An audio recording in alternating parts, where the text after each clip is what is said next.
The first stage is infancy, which is birth to 18 months. The ego development outcome of this stage is trust versus mistrust, and the basic strength is drive and hope. Erikson also referred to infancy as the oral sensory stage. For example, a baby puts everything in his mouth, where the major emphasis is on the mother's positive and loving care for the child, with a big emphasis on visual contact and touch. If we successfully pass through this period of life, we will learn to trust that life is basically okay and have basic confidence in the future. If we fail to experience trust and are constantly frustrated because our needs are not met, we may end up with a deep-seated feeling of worthlessness and mistrust of the world in general. Hope is a very important component of this stage. This is why infants cry, because they don't have enough trust in their mother that she won't leave.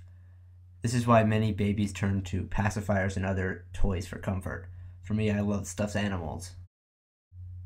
The second stage is early childhood, which is 18 months to 3 years old. Ego development outcome of this stage is autonomy versus shame. And the basic strengths are self-control, courage, and will. During this stage, we learn to master skills for ourselves. Not only do we learn to walk, talk, and feed ourselves, we are learning finer motor development as well as the much appreciated toilet training. This age is just before you start to really know and understand what you're doing. However, you begin to explore and play with various toys and things. For me, I used to sit aimlessly and play with things in a camp tent that was set up in my family room. The third stage, which is the play age, is from 3 to 5 years old, and the ego development outcome of this stage is initiative versus guilt, and the basic strength that you obtain is a purpose where you really start to understand what your actions do and what you're really doing. During this period, we experience a desire to copy the adults around us and take initiative in creating play situations. We make up stories with Barbies, toy phones, and miniature cars, playing out roles in a trial universe, experimenting with the blueprint for what we believe it means to be an adult. We also begin to use that wonderful word for exploring the world, why. I love to play with various toys including blocks, cars, and trucks. I used to line up all my cars in rows and make stories and pretend that they were chases with bad guys.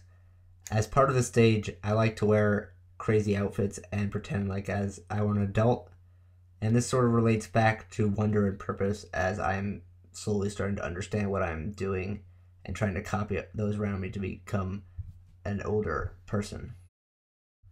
The fourth stage is school age, which is about 6 years old to 12 years old.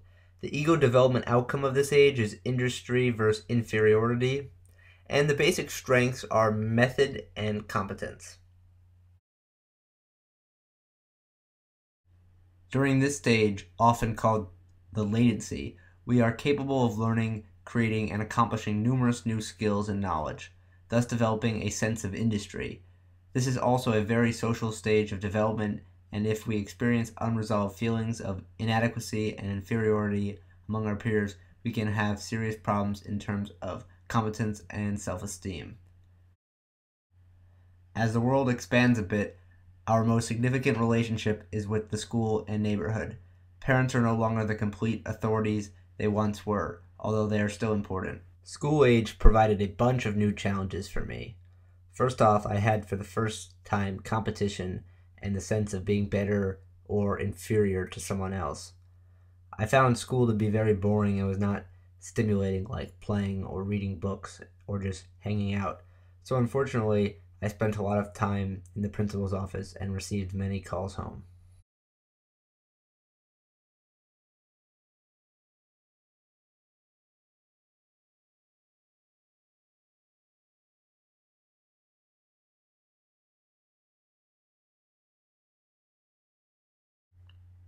Up to this stage, according to Erikson, development mostly depends upon what is done to us.